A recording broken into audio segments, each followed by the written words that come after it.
오늘 읽은 이 말씀, 오늘 읽은 이 부분은 참 따뜻하고 훈훈하고 고상하고 생각하면 생각할수록 가슴이 이렇게 먹먹하게 행복해오는 그런 이야기입니다.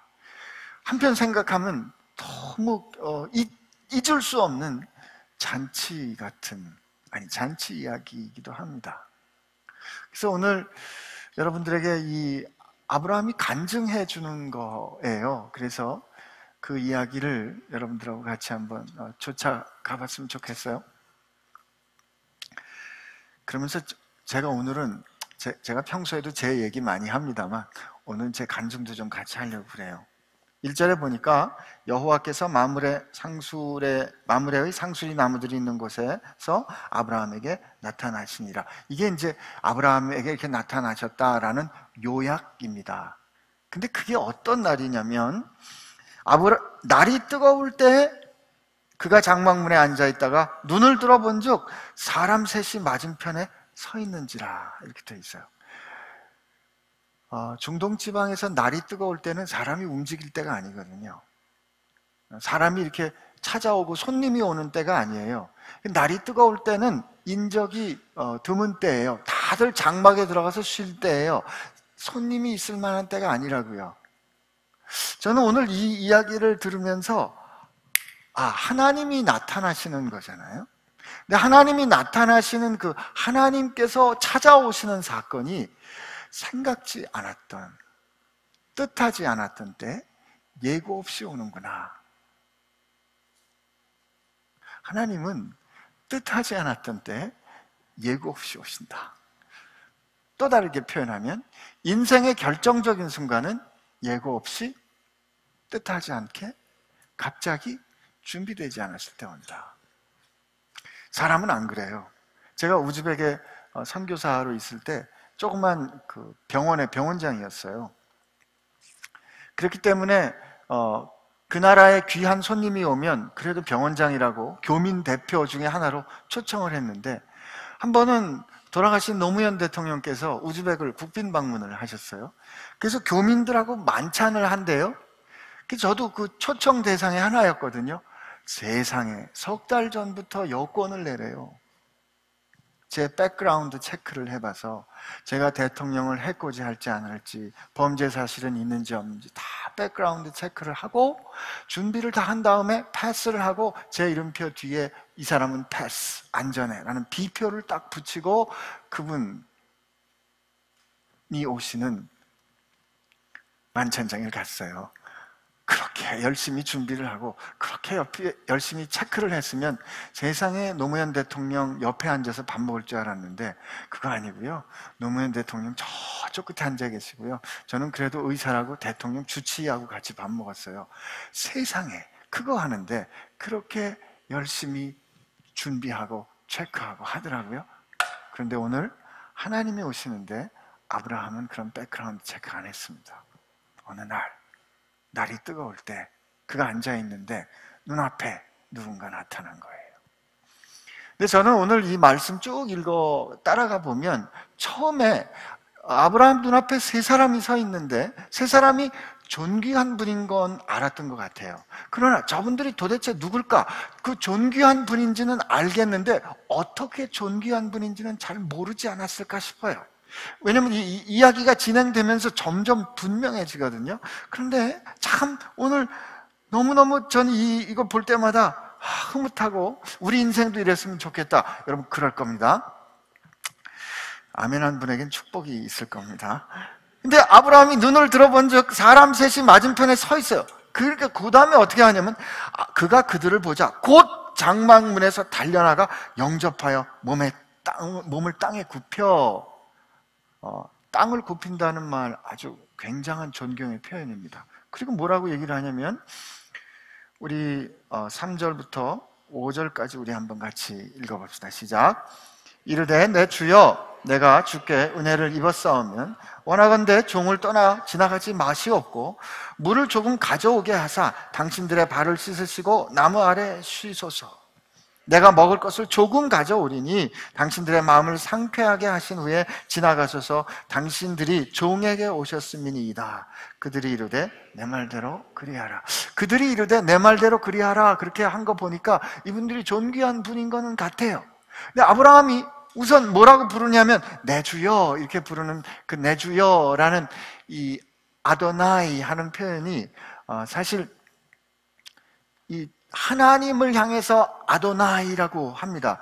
히브리 사람들이 그 야훼라는 그 단어가 나오면 야훼라고 읽지 않고 아도나이라고 읽거든요. 그렇기 때문에 하나님을 향해서 내 주여, my lord 하는 아도나이 이렇게 하기도 하는데, 여기 보면 아브라함이 자기 스스로를 종이라고 칭하기 때문에 종이 자기가 속한 높은 사람을 부를 때 내 주여라고 부르기도 해요.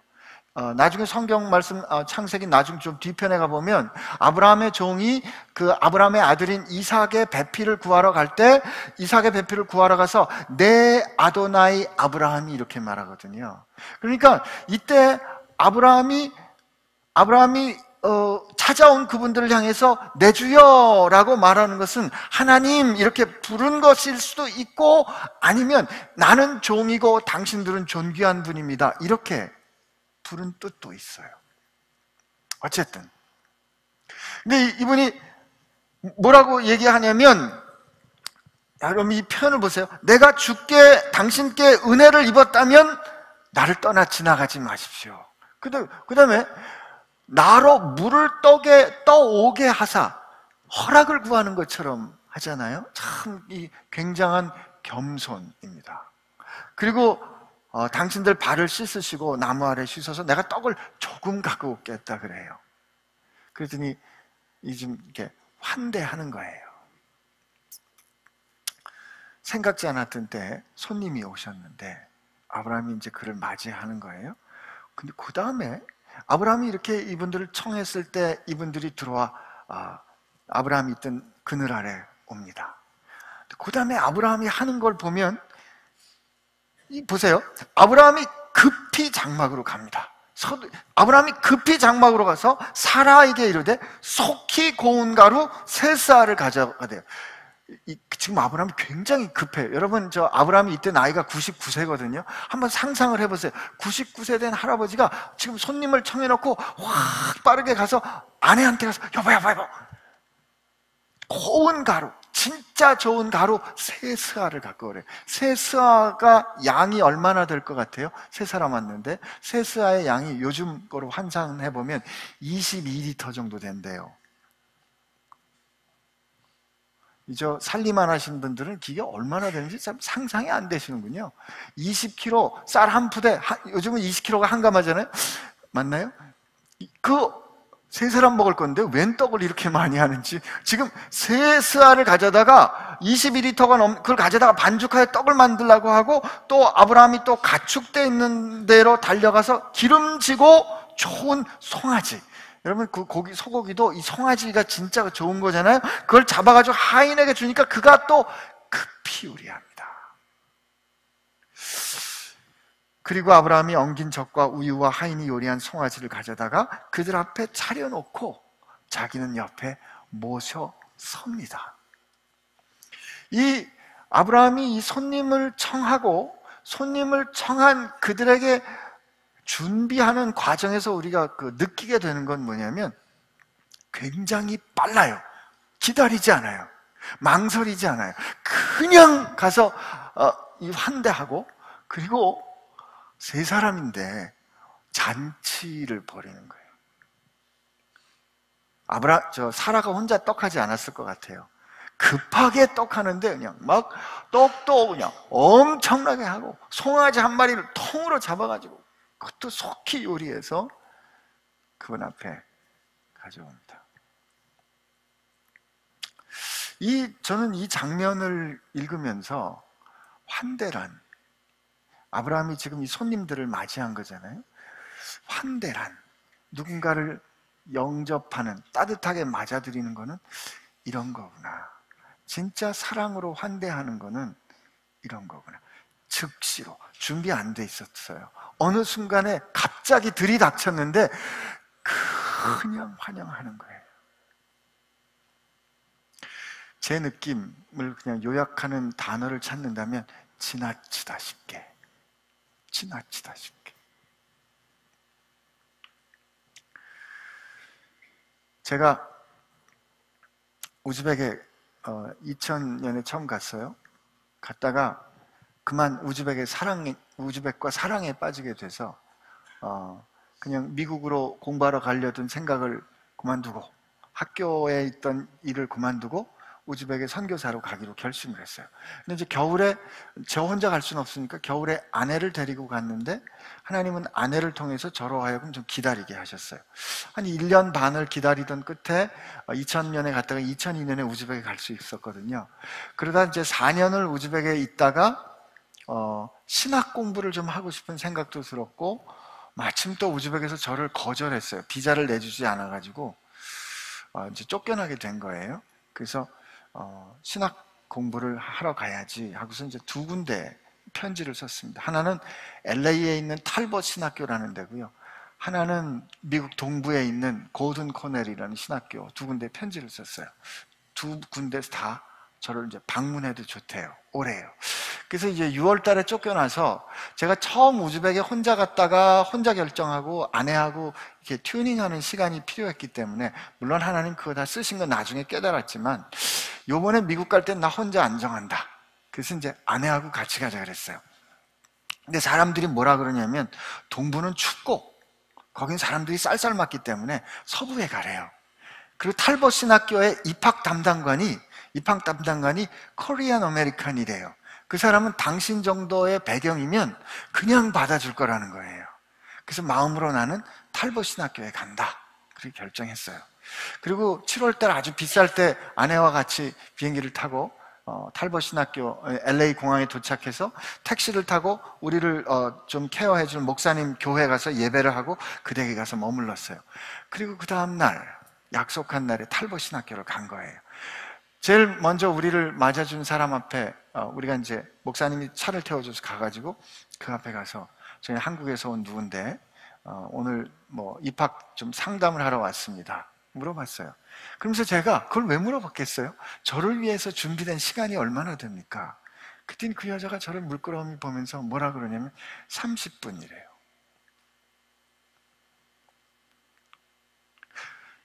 30분이래요. 하여튼 지금 제가 한국에서 왔잖아요. 근데 한국에서 나를 위해서 준비된 시간이 얼마냐 그랬더니 30분이래요. 그래서 알았다고. 그리고 만나기로 한 사람을 향해서 갔는데 저를 만나기로 한 사람이 안 나타난 거예요. 해필이면 자기 아내가 그날 아기를 낳게 됐어요. 그래서 자기 아내가 그날 아기를 낳게 되니까 저를 만나기로 한 사람은 안 나타났고 그 대신 한국 학생을 하나 보내더라고요. 한국 학생이 무슨 힘이 있겠어요? 그러니까 저한테 토플 받냐? 토플 안 받다. 그러면 당신은 다음 학기에 공부 못한다. 비자 절대 못 받는다. 글쎄, 비자는 내가 받을 수 있으니 걱정하지 말고 원서 접수나 해다오. 안 된다. 누구한테 제일 미안했을까요? 아내한테 제일 미안하더라고요. 무슨 남자가 준비를 어떻게 했길래 세상에 한국에서 미국 왔는데 30분 만나주고 30분 만나줬는데 그것도 만나기로 한 사람이 안 나타날까? 아내한테 제일 미안했는데 아내가 씩씩하게 여보 괜찮아? 그리고 가는 거예요. 전 참 장가를 잘 갔어요.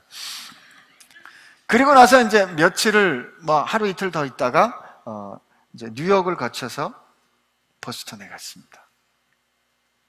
보스턴에 갔는데요. 보스턴 로간 공항에 탁 내렸어요. 로간 공항에 내렸는데 세상에 웬 백인이 안신기 이름을 들고 거기 서 있는 거예요. 안신기. 저는 LA는 전에 가봤지만 로간 공항 처음이었거든요. 그리고 어떻게 나왔냐 그랬더니 당신 우리한테 온 손님 아니냐? 학교가 당신을 맞으러 자기를 보냈대요. 나 여기서 공부하는 학생이래요. 그래서 저를 태우고 한 30마일 더 되는 학교까지 저를 쭉 데리고 갔어요. 학교를 갔더니 저를 이제 이 사무실, 오피스를 데리고 갔는데 저와 아내를 위한 그 에코백에 된 패킷을 딱 준비해 놨더라고요. 그 안에 학교를 소개하는 여러 가지 그 안내물들이 들어있고 3일 동안 우리가 머물기로 했는데 3일 동안 쓸 수 있는 식당 쿠폰이 그 안에 들어있어요. 밥 아무 때나 식당 가서 먹어도 좋대요. 그리고 키를 주는데 키가 저희를 위해서 준비해 놓은 게스트하우스였어요. 그래가지고 그걸 듣고 고맙다. 그러면서 뭐라고 얘기를 하냐면, 지금 저 썸머스쿨이 많이 끝나가지고 당신들이 수업을 많이 못 볼 것 같은데 원하는 데 아무 데나 들어가세요. 괜찮아요. 그래가지고 이제 제가 이 게스트하우스를 갔더니 세상에 게스트하우스가 저 우즈벡에 있는 동안 눈이 낮아져가지고 특급 호텔 같은 거예요. 그러니까 겁이 덜컥 났죠. 야, 이 돈 비싸겠는데? 그리고 이제 다시 가서 사무실에 가서 이거 저 돈을 어떻게 내야 되나요? 그랬더니 그분이 저를 물끄러미 쳐다보면서 돈이요? 당신들이 손님인데 왜 돈을 내요? 세상에 이럴 수가 있어요. 제가 왜 고등코넬을 갈게요? 제가 조 목사님께 허락받았기 때문에 거기 조정민 목사님이 거기 공부하고 계셨어요. 저보다 1년 반 먼저 와서. 조 목사님께 연락을 했죠. 조 목사님 식당에 잠깐만 있어. 그 당신 전도사님 있어. 내가 바로 갈게. 그리고 나타나신 거예요. 조 전도사님이 나타나셔가지고 저를 데리고 잠깐 우리 입학 담당관한테 가자는 거예요. 입학 담당관한테 간 거예요. 그분이 존 스탠드리치라는 분인데 그분한테 가서 이 사람이 의사고 우즈벡에서 선교사 하던 사람인데 이 사람 다음 학기부터 공부해야 돼. 그때가 7월인데 9월부터 공부해야 된다고 그렇게 얘기를 하는 거예요. 그랬더니 그분이 저를 이렇게 물끄러미 쳐다보면서 당신 혹시 아이작 굴드라고 아니냐고. 그래서 우리의 담임 선생님이었는데요.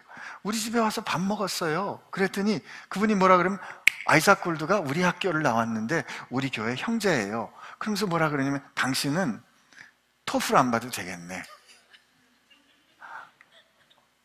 그리고 나서 조 목사님이 저와 아내를 데리고 이리 와. 그리고 이제 차를 타고 어디를 가냐면 보스턴에서 좀 떨어진 락포트라는 해변을 갔어요. 해변에 가서 바닷가재를 사주시는 거예요. 당신은 2마리 먹어.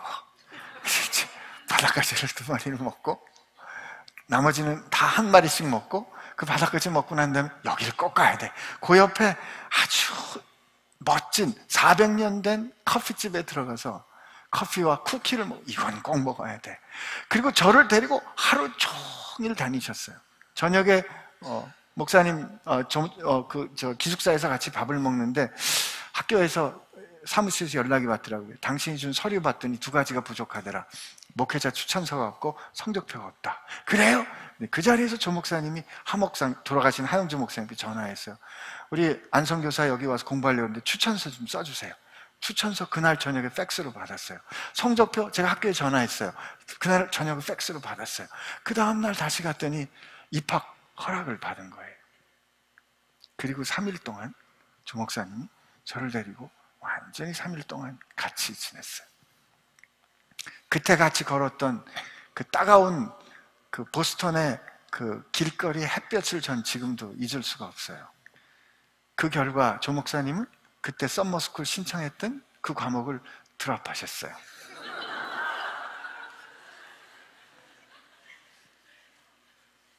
지나치지 않아요? 저하고 2001년 그때 만났다가 몇 년 만에 만났거든요. 근데 제가 우즈벡에 있는 동안에 저는 우즈벡을 사랑해서 왔는데 마지막에 재판도 받고 비자도 거절당하는 그런 hostility, 냉대를 받다가 그리고 LA에 갈 거라고 생각했는데 30분 동안 당신은 절대 안 돼 그랬다가 혹시 하고 갔던 보스턴에는 제 이름을 써진 사람부터 시작해서 생각지 않았던 환대 말이에요.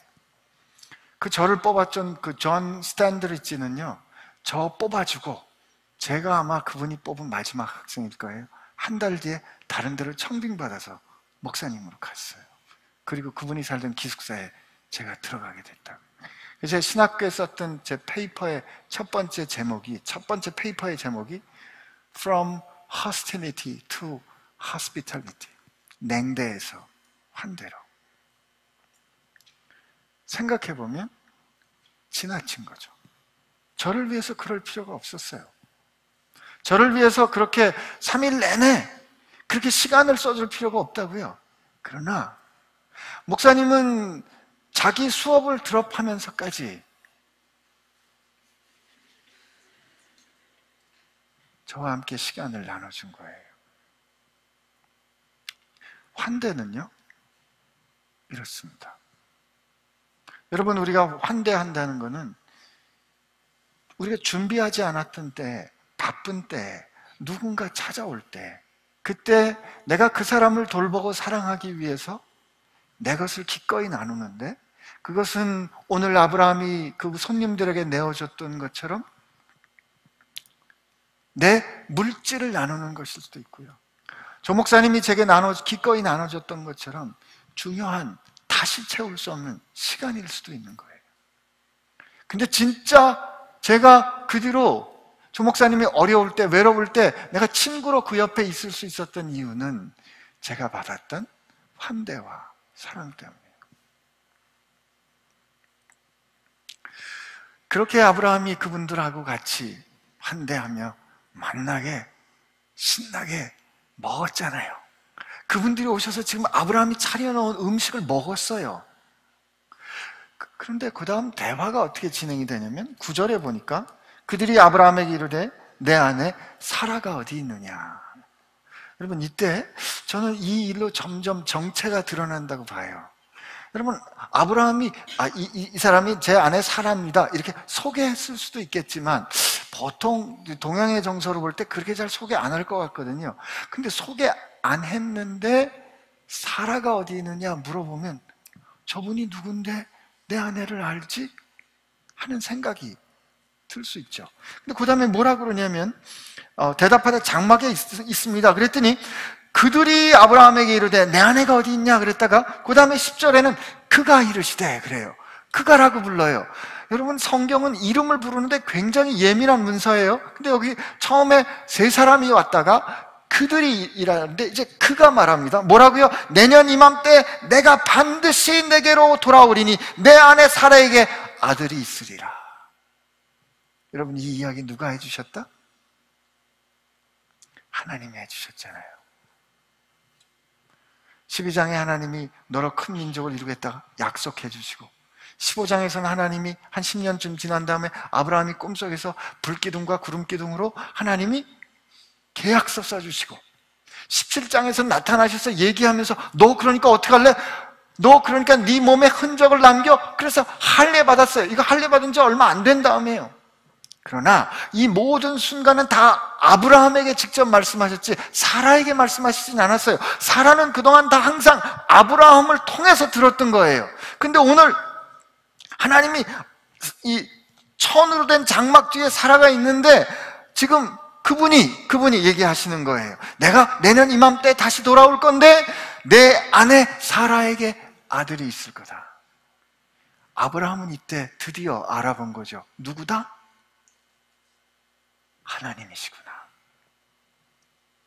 여러분, 하나님이시다 라면 지금 얘기가 어떻게 되는 거예요? 하나님이 내 집에 오셔서 내가 차려드린 음식을 드셨다가 돼요. 아무도 안 놀라시는군요. 근데 하나님이 이렇게 얘기를 하시는데 그 다음에 상황이 어떻게 되냐면 아브라함과 사라는 나이 많아 늙었고, 나이 많으면 늙는 거 아는데 꼭 여기 이렇게 나쁜 얘기는 꼭 2번씩 해줘요. 나이 많아 늙었대요. 그 정도는 다 아는데 나이 많아 늙었고 사라에게는 여성의 상미가 끊어졌대요. 이게 원문에는 여자로서 가는 길이 끊어짐이 사라에게 왔다 이렇게 되는 거예요. 세상에, 24년 전에 하나님이 그렇게 얘기해 주셨는데, 하나님이 그렇게 얘기해 주셨음에도 불구하고, 하나님이 약속해 주셨음에도 불구하고 아기는 안 생겼어요. 85세쯤 됐을 때 하나님 다시 만났을 때, 그때 15장에서 약속할 때 말이에요. 하나님 내게 자식을 주시지 않으니까 그저 이 엘리에셀이나 그저 양자로 할까 봐요. 아니다, 네 몸에서 나야 네 자손이야. 그리고 하나님이 계약서까지 써주셨는데 그래도 소식이 없으니까 이스마엘을 낳았고, 그 실수가 마음이 괴로운데 이스마엘은 그냥 무심한 듯 저렇게 쑥쑥 잘 자라는 일이 지금 한 13년쯤 지난 거 아니에요? 그 사이에 사라의 경수는 끊어졌는데 그 약속해 주신 분이 오셔서 하시는 말씀이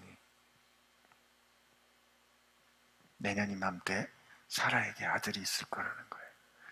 여러분, 만약에 여러분이라면 무슨 생각이 들었겠어요? 그때 사라가 속으로 웃고 이르되 내가 노쇠하였고 내 주인도 늙었으니 내게 무슨 즐거움이 있으리요. 저는 사라가 속으로 웃었다 그러는 그 웃음이 가지고 있는 느낌이 상상이 돼요. 하나님은 약속을 해주셨어요. 전능하신 하나님의 약속, 이건 분명한 현실이에요. 그러나 기다려도 약속은 이루어지지 않고, 남편은 늙어가고 자신도 늙어가고 경수가 끊어지는 이 현실 말이에요. 그 현실은 너무도 점점 더 분명해져 가는데 하나님이 또 말씀하시는 거예요. 이번에는 사라가 들리게 말씀하시는 거예요. 내년엔 아기가 있을 거예요. 하나님 무슨 말씀이세요? 그때 원망스러움, 안타까움, 갈망, 아기를 낳지 못한 거에 대한 창피함, 속상함, 가슴 깨어짐, 허탈함, 어이없음, 이런 것들이 그냥 한꺼번에 그냥 합쳐져서 사라가 픽 속으로 우는 거죠. 그죠? 근데 그때 성경은 여호와께서 아브라함에게 이르시되 말씀하십니다. 드디어 하나님이 자기 정체를 드러내세요. 여호와께서 아브라함에게 말씀하시되. 우리 다시 이 대목에서 환대로 다시 한번 가봅시다. 예상치 않았던 때 결정적인 일어나는, 하나님은 우리에게 예고 안 하시고 오신다. 하나님이 마련한 순간은 예고하지 않고 오더라. 제가 넘어져서 내 인생이, 목을 다쳐가지고 내 인생이 뒤집어질 때는요, 팩스도 이메일도 전화도 없었어요. 인생의 결정적인 순간은 준비되지 않을 때 오는데, 그 준비되지 않았을 때가 또 언제예요? 기다려도 약속은 있었는데 기다려도 약속이 이루어지지 않는, 그래서 내가 했던 실수는 점점 눈에도 드러나는 그런 괴롭고 힘들고 버겁고 어려운 그때 누군가를 환대해야 하는 일이 생긴다. 그럼 하나님을 환대하는, 하나님을 영접하는 그 일은요, 우리가 준비되고 우리가 능력이 있고 우리 상황이 좋을 때 일어나는 것만은 아닙니다. 여러분이 바쁘고 여러분이 힘들고 그런 여유가 없고 마음의 여유도 없는 불편하고 힘든 그때에 해필 하나님이 오시는 거예요.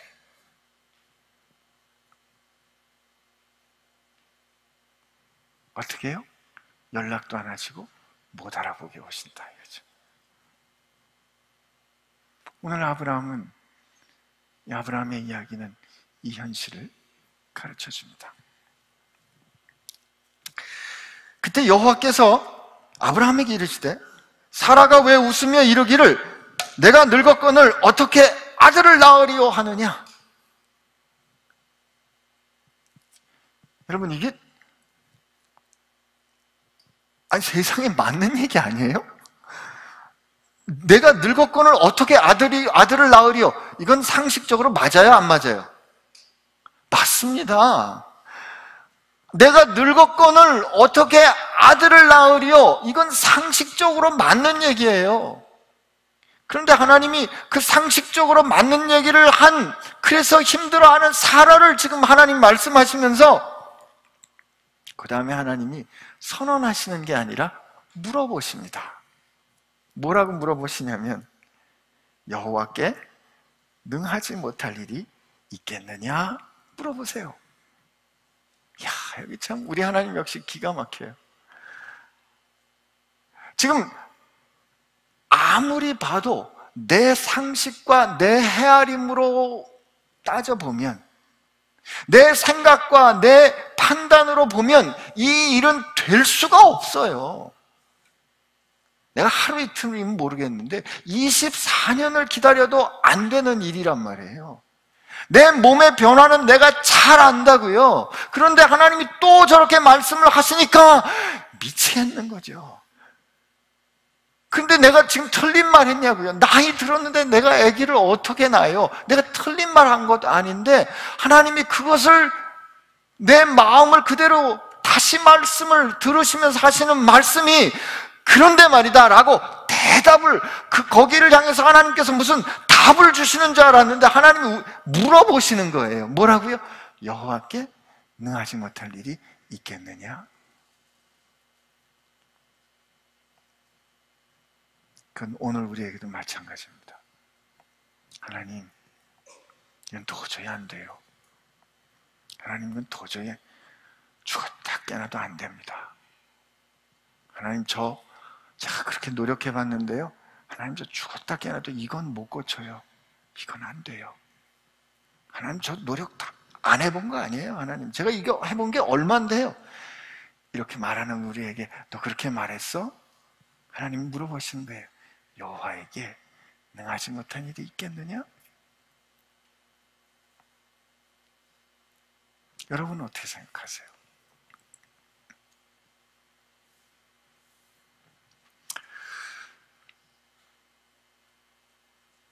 환대가 생각지 않았던 때에, 그것도 되게 우리가 바쁘고 힘든 때에 예상치 못한 일을 통해서 우리에게 일어난다. 그 환대하는 일이 일어난다 그랬잖아요.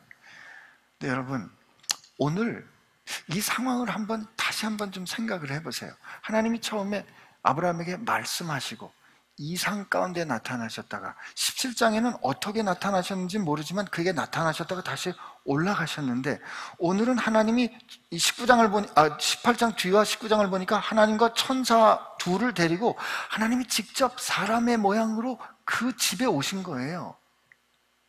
그 집에 오셔서 아브라함이 차려놓은 음식을 같이 먹고 피스트 하신 거예요.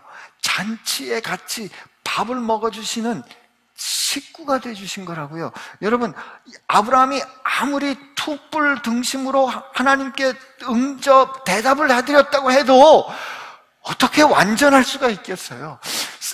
사라가 얼마나 음식을 잘 만들어도 그게 하나님 드실만 하겠냐고요. 그런데 하나님이 그걸 드신 거 아니에요. 결과적으로 보니까 아브라함은 하나님을 환대한 게 됐는데, 결과적으로 보니까 아브라함은 하나님을 영접한 게 됐는데, 여러분, 아브라함이 하나님을 영접할 수 있게 됐던 이유는 하나님이 그들에게 오셨고 하나님이 아브라함을 품어주셨기 때문이에요. 하늘의 하나님이 어느 특정한 순간에 누군가에게로 찾아오시는 일 말이에요. 여러분, 이게 가능한 일 같으세요? 사람들은 그건 가능하지 않다 그랬어요. 사람들은 그건 도저히 있을 수 없는 일이라 그랬어요. 사람들은 그건 절대 일어날 수 없는 일이라 그랬다고요. 어떻게 해요?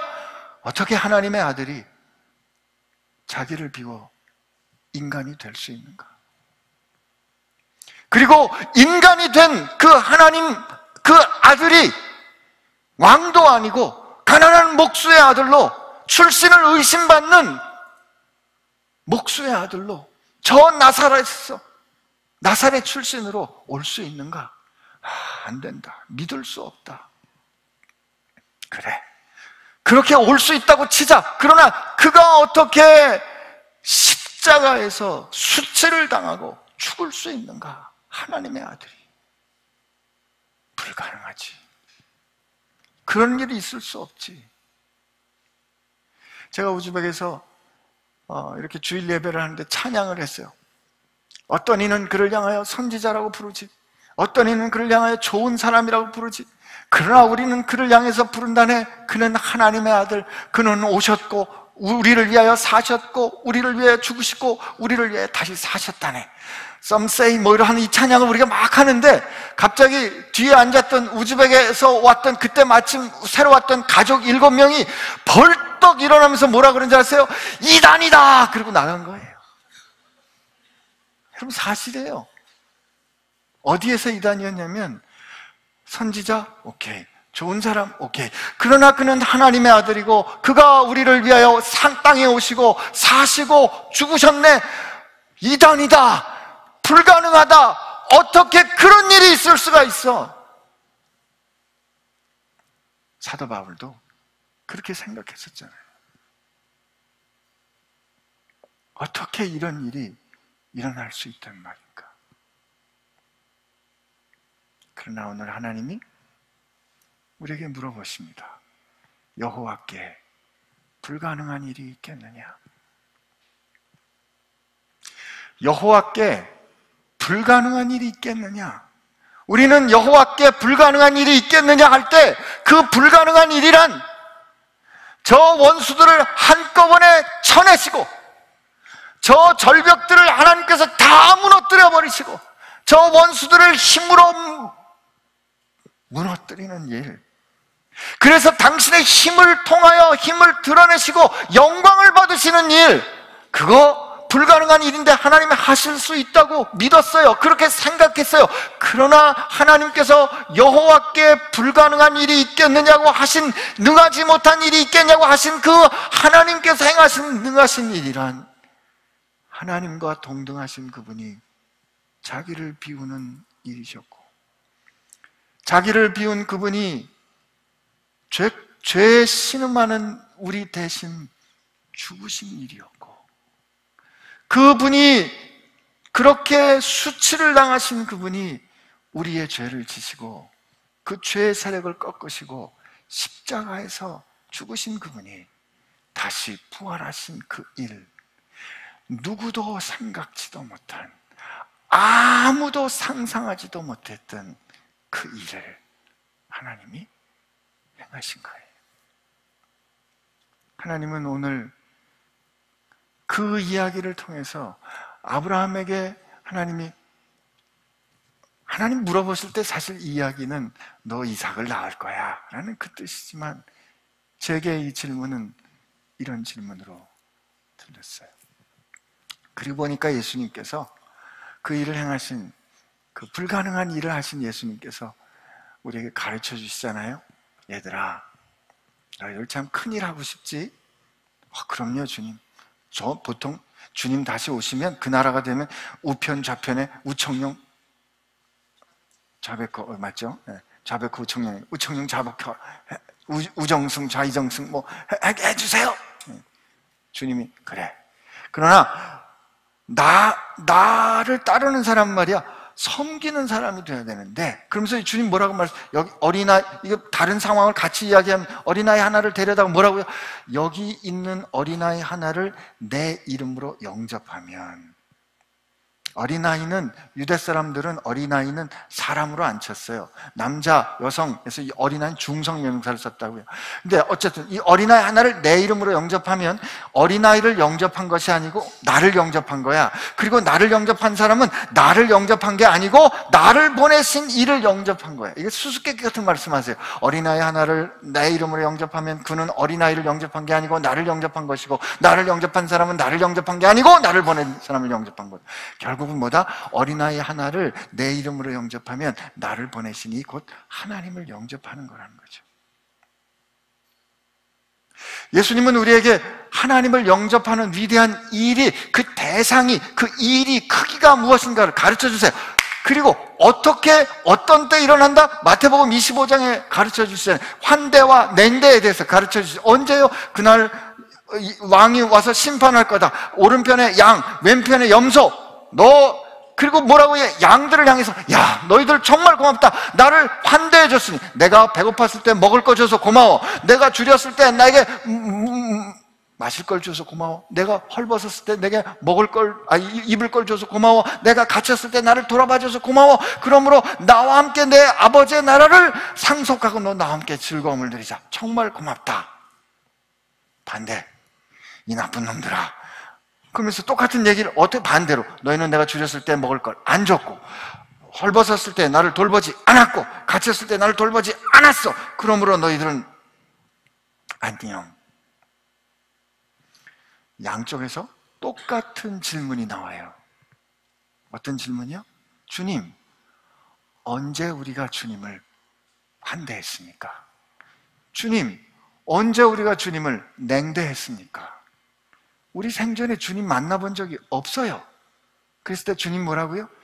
여기 있는 형제 중에 지극히 작은 자를 환대한 것이 곧 나를 환대한 것이고, 여기 있는 중에 지극히 작은 자를 냉대한 것이 곧 나를 냉대한 것이다 말씀해 주십니다. 오늘 아브라함은 그가 생각지 않았던 때 하나님을 환대하는 사람이 됐어요. 근데 제가 생각했을 때 처음에 그는 하나님인지 몰랐던 것 같아요. 그러나 그가 그렇게 환대한 그를 향해서 하나님은 그가 한 일이 하나님께 한 일이라는 걸 가르쳐 주셨어요. 그리고 예수님은 오늘 우리에게 똑같이 말씀해 주세요.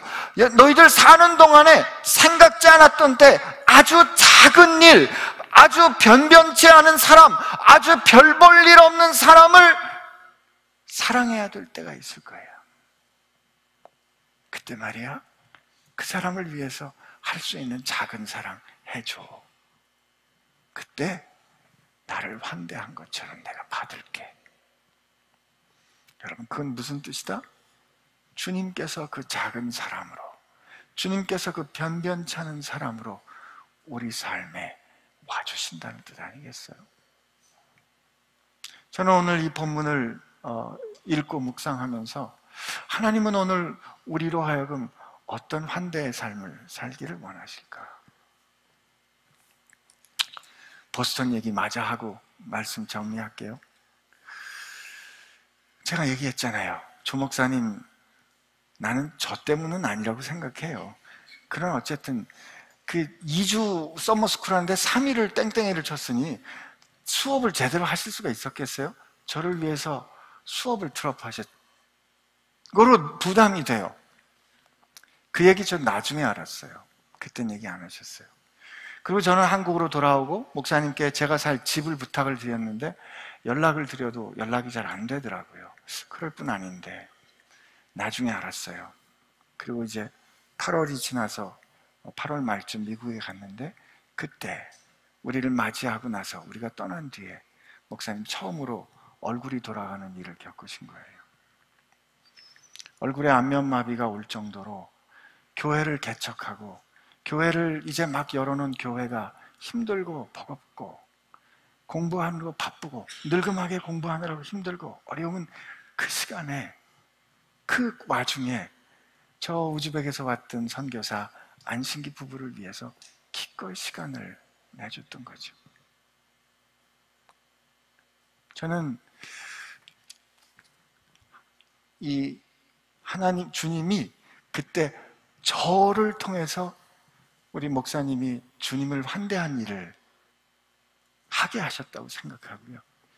저는 또 목사님을 통해서 우리를 환대하신 주님의 사랑을 배울 수 있게 해주셨고, 제가 오늘 이 아브라함의 말씀을 볼 때 그 기억이 다시 나도록 해주신 거라 믿습니다. 인생에 잊혀지지 않는 매듭이 됐어요. 여러분들에게도 누군가 그런 순간이 오지 않겠어요?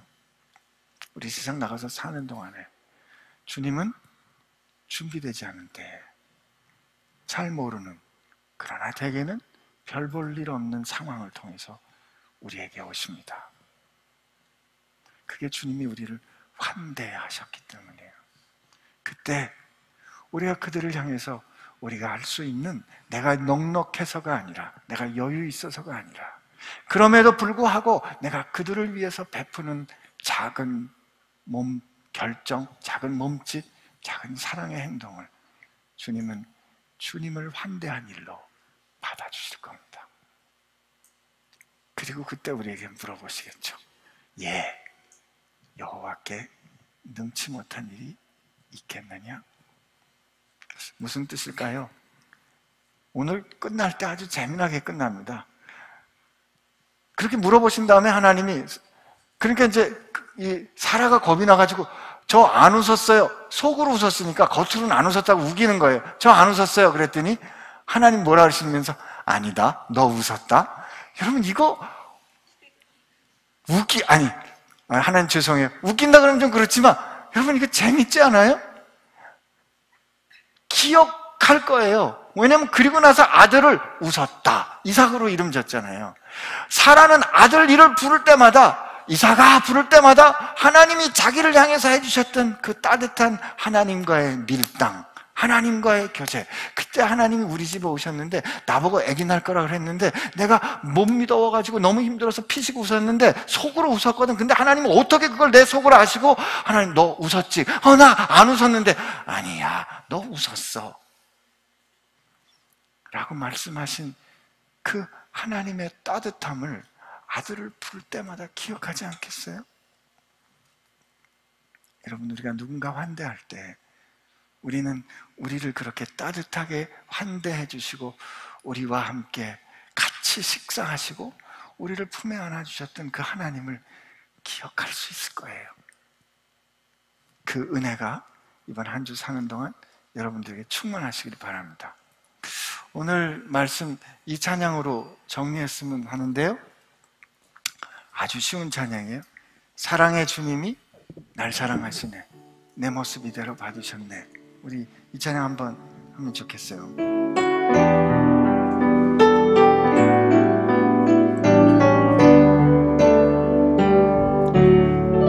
사랑의 주님이 날 사랑하시네, 내 모습 이대로 받으셨네. 사랑의 주님이 날 사랑하듯이 나도 널 사랑하며 섬기리. 다시 한번 고백합니다. 사랑의 주님이 날 사랑하시네, 내 모습 이대로 받으셨네.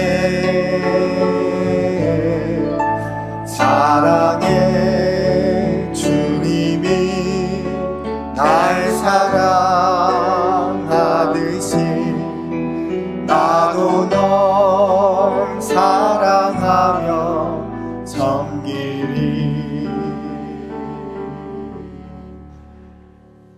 여러분, 우리 모두 다 잘 알잖아요? 우리가 솔직히 잘 알잖아요? 우리는 하나님 기준으로 볼 때, 그 거룩하심으로 볼 때 하나님께 용납될 수 있는 사람이 아니에요. 하나님의 사랑받는 것은 가능한 일이 아니에요. 우리가 한 문제, 우리가 만들어낸 어려운 일들, 내가 했던 죄악들, 내가 내 인생에 만들었던 얼룩들 지울 수도 바로잡을 수도 고칠 수도 없어요. 불가능한 일이었어요. 그러나 그 불가능한 우리, 그 주저앉아 있는 우리를 향하여 주님이 이렇게 말씀하시는 거죠. 내게 능치 못한 일이 있겠어? 주님, 이건 죽어도 못해요. 그때 주님이 상상할 수 없는 일을 행하셨잖아요. 나를 위해 죽으신 그 일. 그러므로 오늘 우리가 주님 앞에 이렇게 기도했으면 좋겠어요. 주님, 제가 누군가를 사랑할 때 말이에요, 제가 누군가를 섬길 때 말이에요, 주님이 나를 어떻게 사랑하셨는지, 주님이 나를 어떻게 환대해 주셨는지 그것을 기억하는 행위가 되기를 바라요. 그것을 기억하는 고백이 되기를 바라요. 내가 누군가를 섬기고 누군가를 사랑하는 것이 내가 주님께 나가는 공로 때문에, 의무 때문이 아니라 주님이 나를 얼마나 사랑하셨는지, 이 가망 없는 나를 주님이 어떻게 사랑하셨는지를 고백하는 고백 되게 해주세요. 내 인생에 이 사랑의 고백이 담긴 환대, 그 환대로 가득 찬 날마다의 삶 속에서 작지만 하나님을 환대하는 그 환대하는 삶, 그 사랑의 고백이 되는 삶이 되게 해주세요. 이렇게 하나님 앞에 간절히 한번 기도했으면 좋겠네요. 우리 같이 기도합시다. 하나님,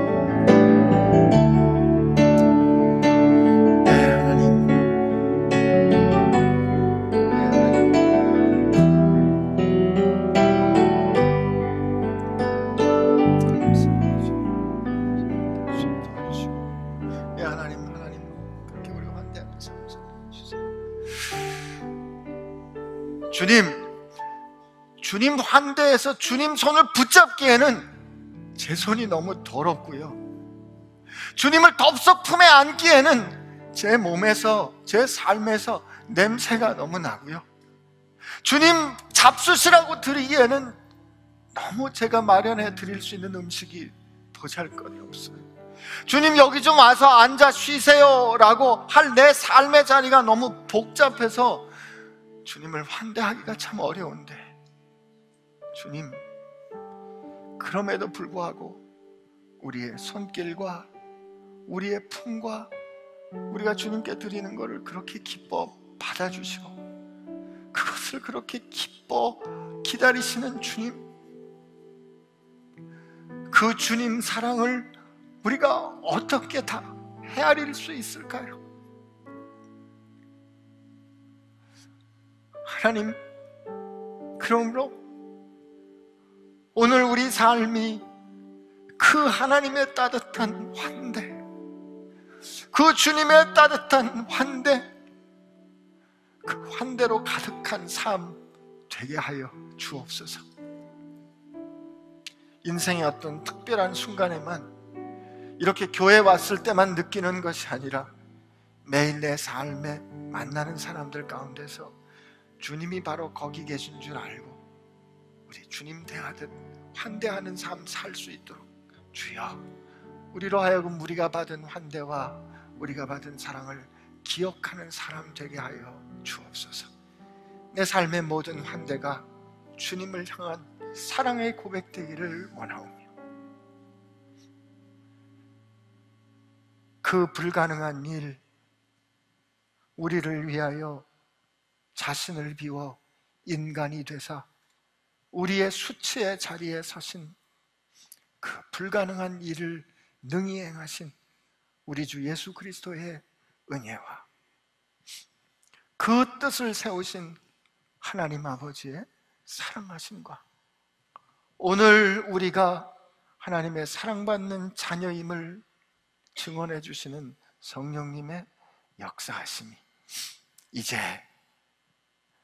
사랑의 고백으로 누군가를 환대하는 삶을 살기를 원하는, 그래서 매일의 삶에서 하나님을 맞아들이기를 원하는, 소원하는 사랑하는 지체들과 함께 하시기를 주의 이름으로 축원하옵나이다. 아멘.